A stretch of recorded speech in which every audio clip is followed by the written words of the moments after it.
Hey guys, Rick and Duke. Welcome to another episode of War HOGG Words of Wisdom.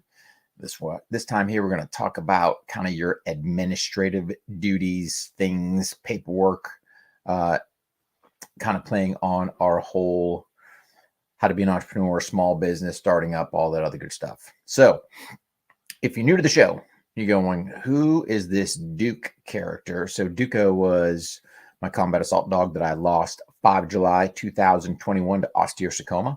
If you watch kind of the first couple episodes, he's in there. Thanks to Mark and his fantastic artwork. You know, he's got that if you're watching this on the video side. So appreciate all his hard work keeping Duco's memory alive. But appreciate all your support, guys. So really just want to thank the viewers, listeners out there for giving me your most precious commodity, your time to tune in to listen to my words of wisdom. If you like what you guys are hearing, please do us a favor. Tell your friends, tell your family, coworkers, all that other good stuff. Hit that like button, subscribe button, leave us a rating, review. I don't care if it's a thumbs up emoji. Leave us something to help the algorithm to go, hey, people are digging the On the Range podcast, War HOGG Words of Wisdom, and Vantage Point, if you want to say, all wrapped in the series.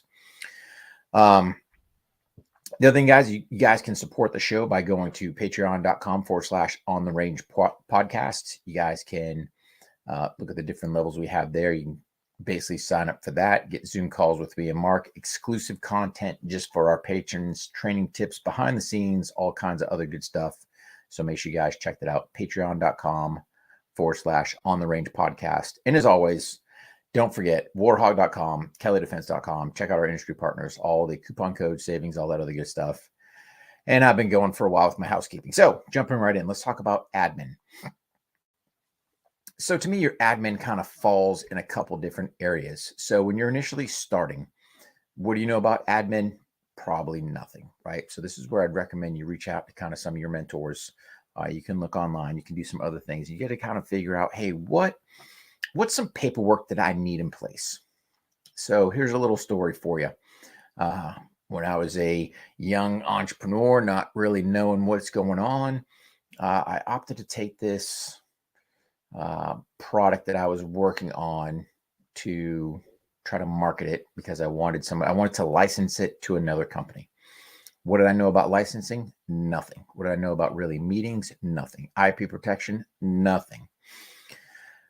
Long story short, I went to the meeting. It was kind of ad hoc, and I brought an NDA or non-disclosure with me. Sat down with that company representative, slid over the NDA. Luckily, I had it, which was a good thing. And then he says, "I don't sign anything without my attorney reviewing it." Wow. Here I am in this dilemma. What do I do? Do I, in essence, lift up the skirt and show them what I've got? Or do I sit there and go, all right, let's have a nice day and hopefully we can meet again sometime down the road? Seeing how I'm an East Coast-based company, he's a West Coast-based company, I knew it was a gamble, right?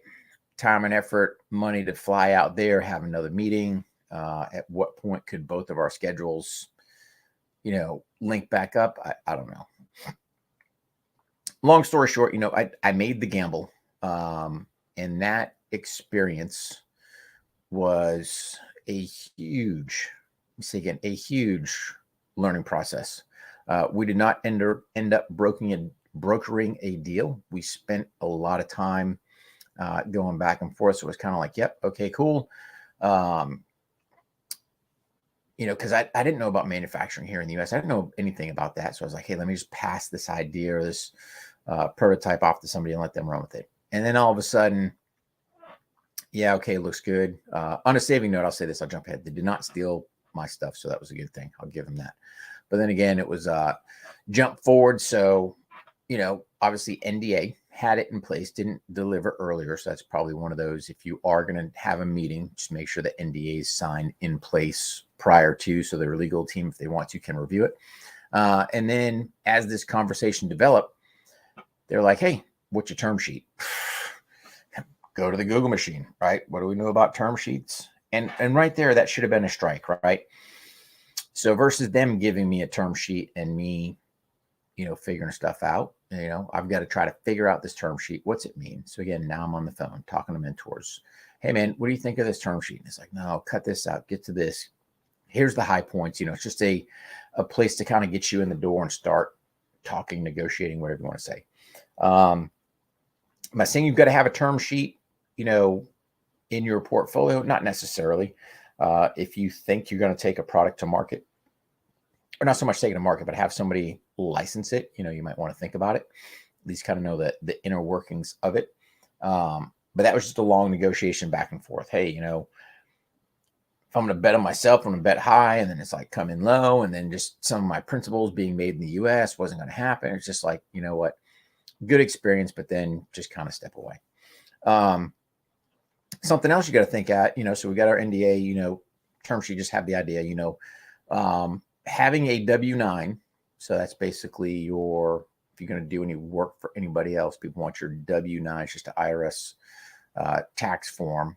But again, versus putting your social on there, you're going to put your EIN number, just as your pertinent info. But we've got one of those already pre-done. So whenever I'm doing a quote for somebody, working for somebody else, whatever the case may be, boom, there's the 1099, and easy day on that one. That's a fairly easy one to do. You got to kind of look at,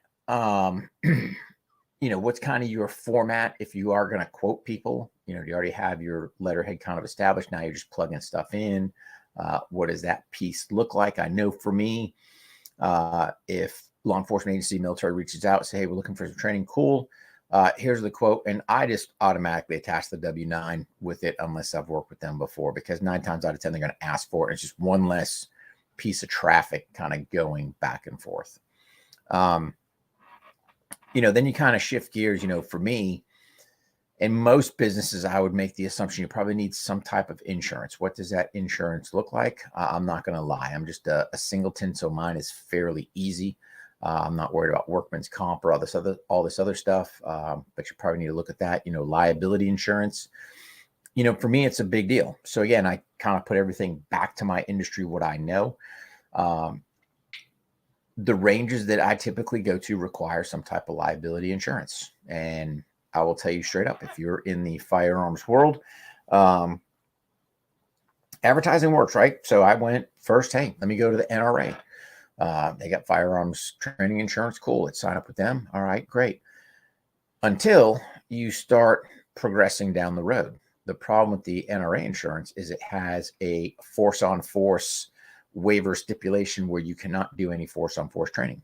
And that's great till you're trying to talk to companies such as, Simunitions, UTM, something like that. And they go, hey, let me see your liability insurance. And they're like, oh, you've got that NRA stuff. Nope, that's no good. So now you're like, all right, now what do I do? So now you've got to go out and find something else. A company that has worked well for me, it's Outdoor Insurance Group. Super easy, friendly to work with. They're out in Colorado.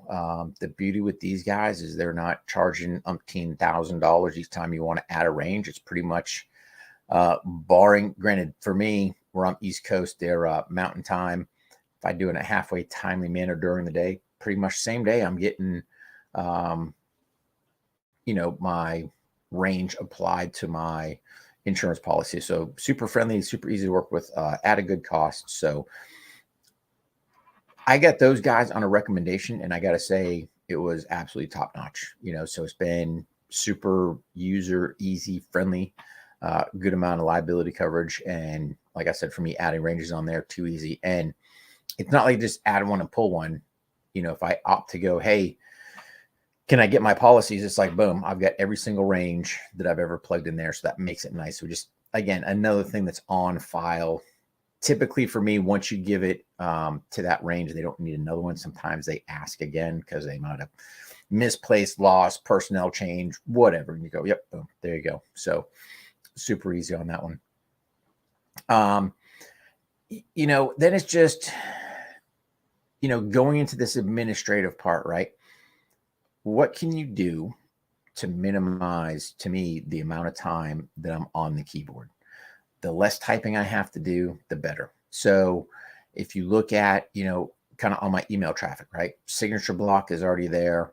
Logos on there, confidentiality statement, all that stuff. So I'm not having to reinvent the wheel each and every time. Now, will I say this? Has my signature block changed over time? 100% it has. Co-host On the Range podcast. Yep, stick it on there. Oh, by the way, I've got a link on my email. So again, it's almost when I'm conversing with people, there's still that marketing going on. But there's a link on there. They can go to the podcast. They can go to the website. They can go to the Instagram. They can go to YouTube. They can go in on our Duco project. They can go to Scott's Wish, because again, I've got that on there as well. So I've got a lot of different links, information just in my signature block for my regular email traffic.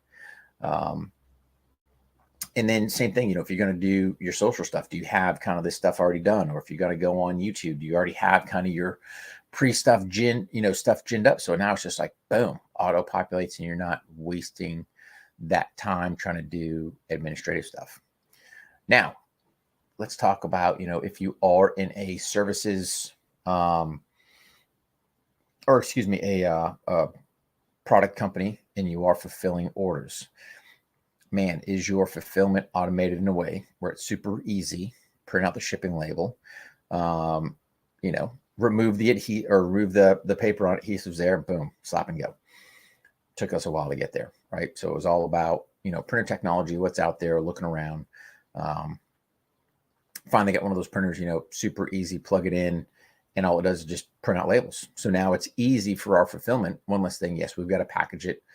But when it comes to addressing labeling, boom, it's super easy now versus printing off a piece of paper. Now you got to cut it or fold it or do whatever to size. Now you got to sit there and use big hunks of tape, so it's always just, there's all kinds of just things you can do to trim your time. But again, if you don't know, you don't know. So it's just trying to minimize how much time am I doing. So, for lack of better terms, if you've got whatever other documents you might need dealing with your business, whether, for me, it's, waivers with students or rangers or whatever we need, all that stuff's already done. It's in a easy space that you can find, whether it's on your computer, whether you've got a couple, copies printed out, if you got to do certificate, whatever, it's just saving yourself the time. So you're not reinventing the wheel each and every time. And really, to me,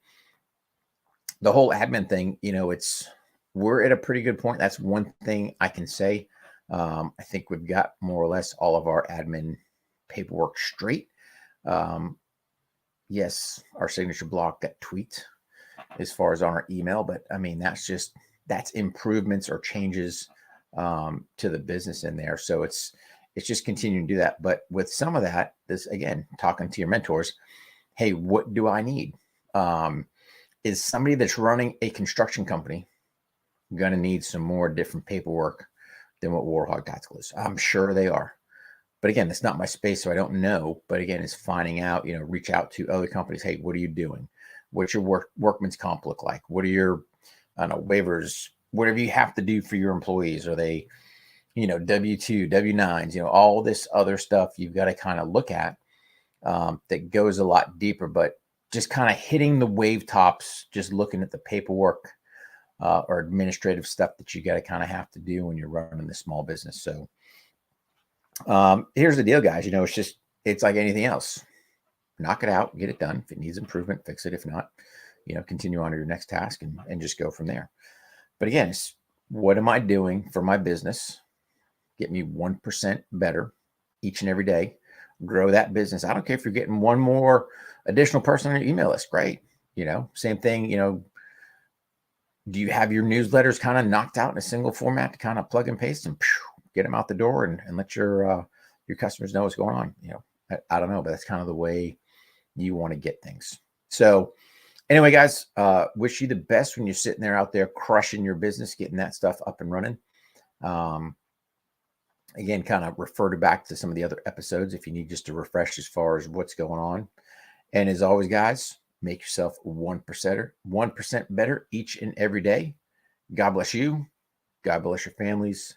God bless our troops. God bless the United States of America. War HOGG out.